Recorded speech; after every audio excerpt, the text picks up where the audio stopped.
way a solar system with a microinverters will work is with generation from the power company. Found out. Say that again. The microinverters only turn on when there's power coming in from the street, from the poles. No. If the power on the street goes out, my microinverters turn off. Only if you don't have a battery. Like, frickin' they said, when I called Whitman, they said that only when the microinverters will turn on, they won't work off the battery, they won't work off the generator. Since the IQ8, which there's something called microgridding, that was the first generation of microinverters that allowed microgridding. And you could either have something called a sunshine box, which would allow it to produce power even if you didn't have a battery. A battery is a little bit more money, and it does backup storage where a sunshine box doesn't. So that is not true.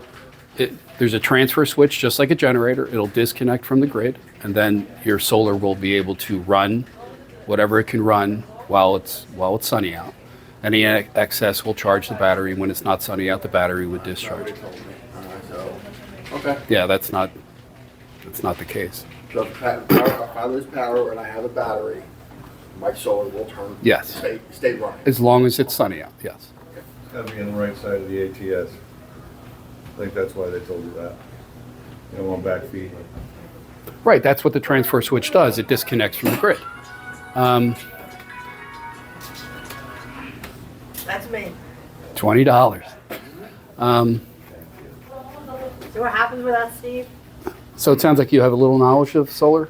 Yeah, I was a master electrician. Okay. And then I worked in utilities for years. Okay. That's what I did for 35 years. Then I moved up and down to seas.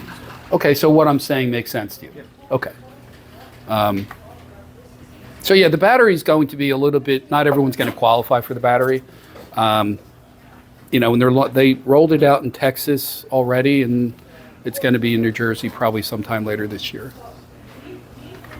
So again, it's just something additional that doesn't really cost you money. And none of that costs money. In other words, if they choose to do the battery, I don't pay for the battery. No.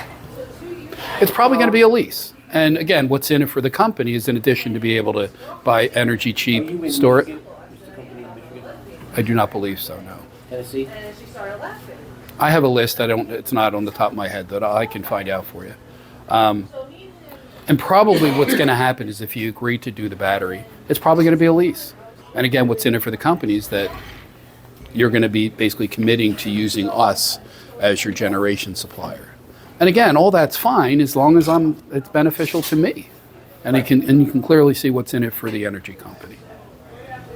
So what other questions do you have? I have a question on solar.